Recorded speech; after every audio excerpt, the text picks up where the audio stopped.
So, for today's video, ang lulutuin naman natin ay ang munggo with isda and upo recipe. So, ito yung mga kailangan nating ingredients. Kailangan natin ng isda. So, dito sa isda, kahit anong klaseng gusto mong isda ang ilagay mo.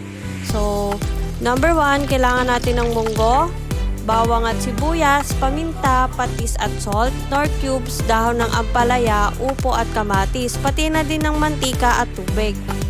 So, habang piniprepare ko ang mga ingredients natin, dito sa isang kaldero, naglaga na ako ng ating munggo. Since matagal to, kaya kinat ko na lang yung video para mas mabilis natin mapanood yung ibang process kung paano magluto nga ba ng munggo.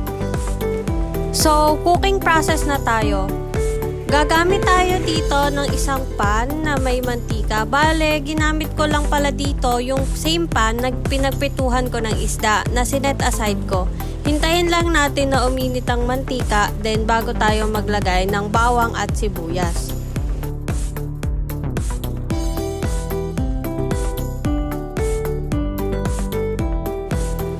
At ngayon naman, nailagay na natin ang ating bawang at sibuyas at nasangkot siya na.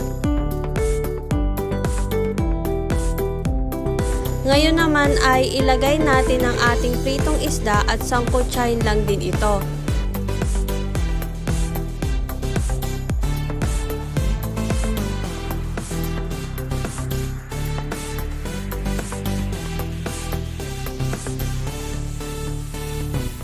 At syempre maglagay na din tayo dito ng dash of pepper.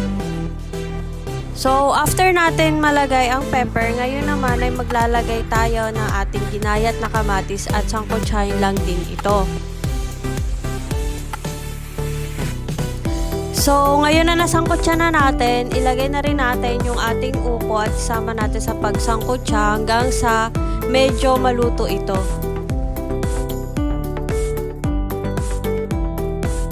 So, after natin mailagay ang upo, maglagay din tayo dito ng pinch of salt.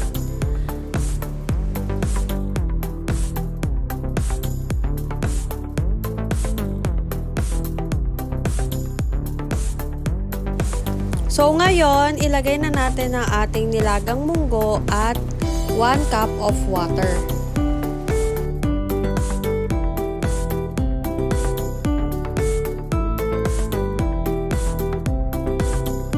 Then ngayon, ilalagay na natin ang ating nor cubes. After na to, takpan na natin ito at hintayin kumulo.